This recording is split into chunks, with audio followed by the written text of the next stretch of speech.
Mr. Gillespie. Well, again, we've already rebutted this, and the senator is factually inaccurate.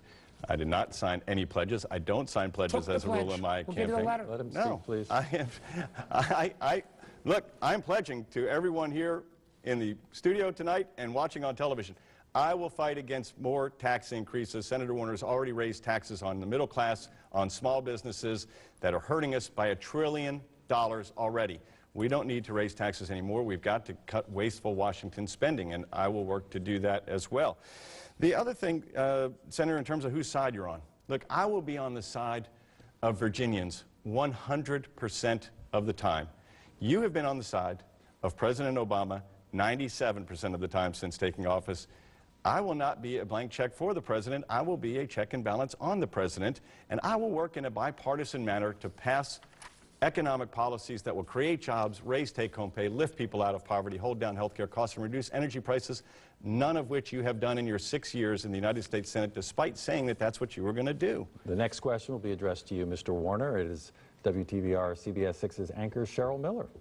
Gentlemen, Thomas Eric Duncan, the first Ebola patient to be diagnosed here in the United States, sat in Virginia's busiest airport, Dulles, for hours before flying to Texas, where he later died from the virus.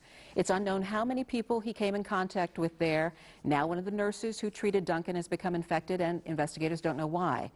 Has the federal government failed to adequately respond to the Ebola crisis, and should Virginians be concerned?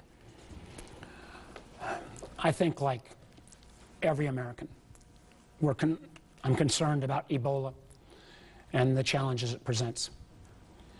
And I think the administration should have acted quicker.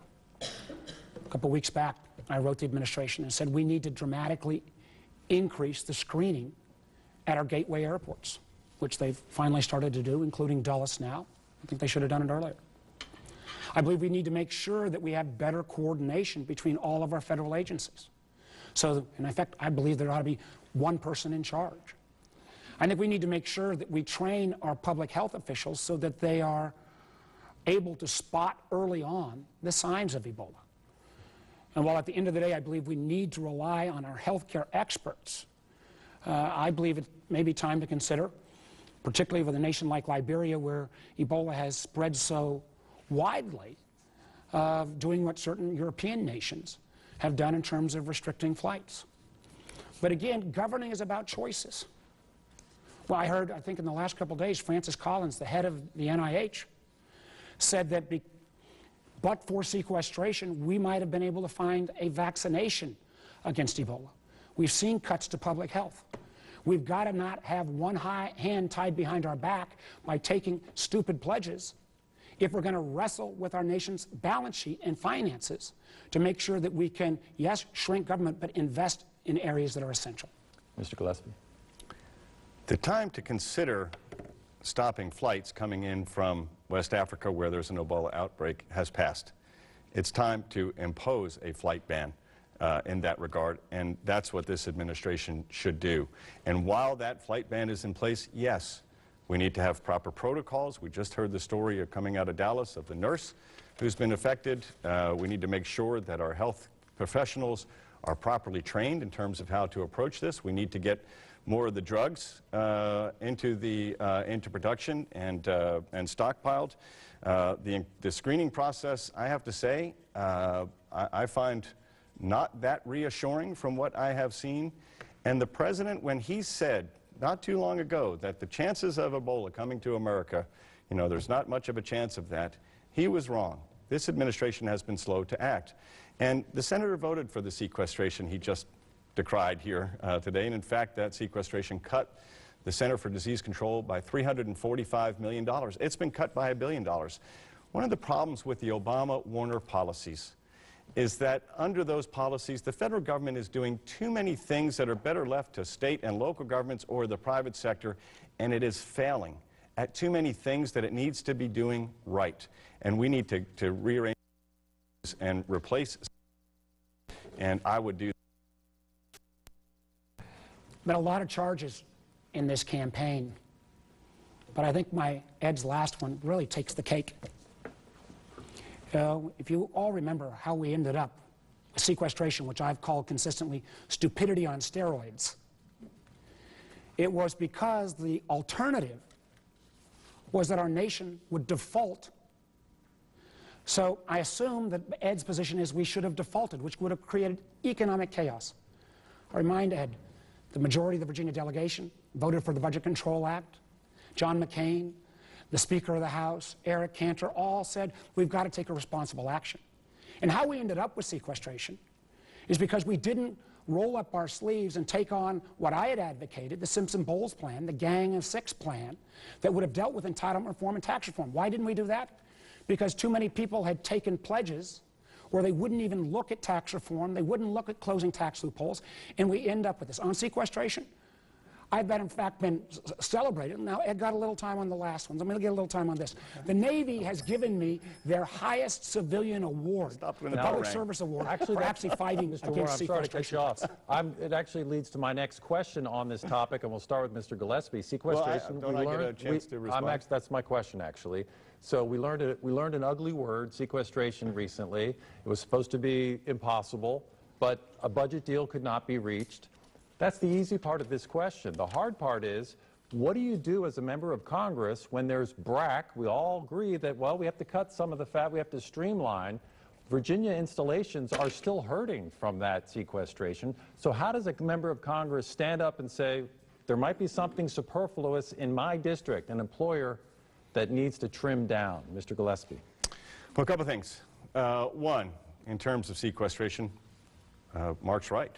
The delegation, most of them, did vote for it. And in the House, they voted to replace it. And that replacement passed the House. It did not pass the Senate, and it never will, as long as Mark Warner and Harry Reid are in the majority, and Harry Reid is the majority leader, which is the first vote that he casts on in January. Second, you know, the sequestration in terms of the impact, Langley, Fort Lee, 3,600 jobs, 3,500 jobs, both those places. You know, we have got to stop making national security priorities based on random, deep, arbitrary defense cuts and start budgeting our defense budget based on our national security priorities. That's why I will seek a seat on the Senate Armed Services Committee if I'm fortunate enough to have the honor of being our next United States Senator. I think it's imperative, not just for our national security, but here where we have always been proudly on the front lines of our fight for freedom and liberty and national security. And so, yes, I believe that if we were to budget according to our national security priorities, rather than set national security priorities based on our budgets, that would have a very beneficial impact in Virginia, but more importantly, it would have a beneficial impact for our national security. Mr. Warner? I'm not sure we heard an answer from Ed on how we actually make hard choices. Because if you view everything through Republican versus Democratic lens, you don't make hard choices. What he didn't tell you is I voted for both the Republican plan in the Senate and the Democratic plan in the Senate. And again, don't take my word in terms of sequestration. The Navy gave me their highest civilian award for fighting against the sequestration cuts. And we've made some progress. We've restored a lot of the funding for our ship repair contracts, and the whole delegation hung together, and I opposed the president on this, on making sure that George Washington, one of our aircraft carriers, got refueled. Important for Hampton Roads, but also important for national defense. You know, the way we're going to get rid of sequestration, it comes rushing back next year, is recognizing that when we've got $17 trillion in debt, and it goes up $3 billion a night, we can't keep punting. 1% increase in interest rates, that alone adds $120 billion a year off the top that could be spent on aircraft carriers or education or roads or NIH. And the challenge is going to be everyone who's looked at this issue. The one place, again, where I have dug in the deepest is on our nation's finances. I did it as governor. I'm doing it as senator. And you cannot do this unless you look at tax reform and entitlement reform. If you keep coming back to defense spending and domestic spending alone, you end up with a nation that's not able to compete going forward. And unfortunately, that means you've got to look at both sides of the balance sheet. And when you take the Norquist pledge, you can't do that.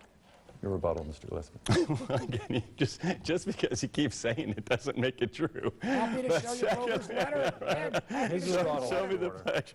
Look, you know, we have heard the senator talk about time and time again tonight. For the last 6 years, I have fought for increase our military spending, even though it's been slashed by $1 trillion, balance our budget, even though we're $7 trillion more in debt than when he took office, fought for offshore drilling here off the deep sea coast of our Commonwealth of Virginia, still there, fought to get the Keystone XL pipeline approved. 6 years, none of these things have happened. Talks about being a problem solver. Ask yourself, what problems have been solved? And the fact is, even on the priorities he talks about, they haven't happened. You get this sense sometimes with the senator when he expresses his frustration, Washington, D.C., the Senate, how it's so hard and everything, that he's a newspaper columnist or a commentator on MSNBC, not someone who's been there for 6 years. At some point, you have to take accountability for either getting something done or not and stop complaining about it.